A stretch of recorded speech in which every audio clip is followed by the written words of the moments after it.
hoje o Otávio decidiu fazer a decoração de Natal aqui em casa. E nós estamos fazendo chaminé. Nós estamos fazendo uma chaminé. E como sempre dá muita bagunça, né? É por causa do Vitor. É, por causa do Vitor, que o Vitor não para, né? Ele vem aqui. Então, o Otávio quis fazer uma chaminé.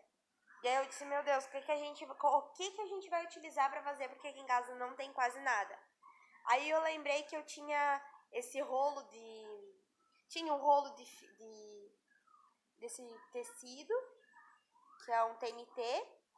E TNT. E tinha 3 folhas de EVA. E da decoração, o Otávio achou que é ET. Não é ET, filho, é TNT.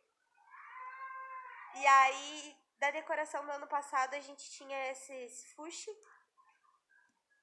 A gente deixou todas as coisas da louça que a gente acabou de jantar pra fazer esse chaminé.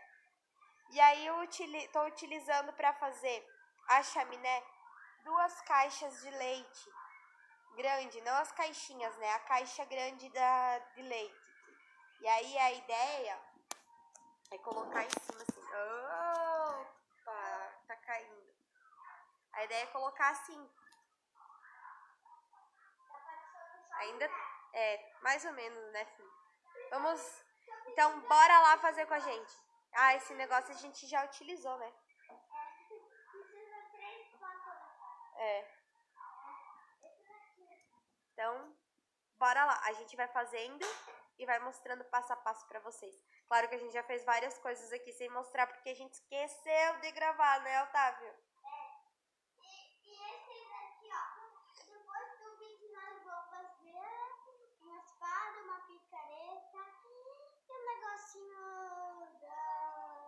da madeira Pro outro vídeo. É isso aí. Então, nós vamos continuar aqui. O Otávio estaria cortando os tijolinhos. Eu utilizei aqui como molde do tijolinho o meu celular, né? Porque isso aqui que a gente vai utilizar pra fazer um molde. E tá dando certo até, né, Otávio? Então é isso aí. Bora lá? Deixe seu like, se inscreve no canal se você gostar dos nossos vídeos. E bora lá! Vamos seguir a gente fazendo o nosso chaminé.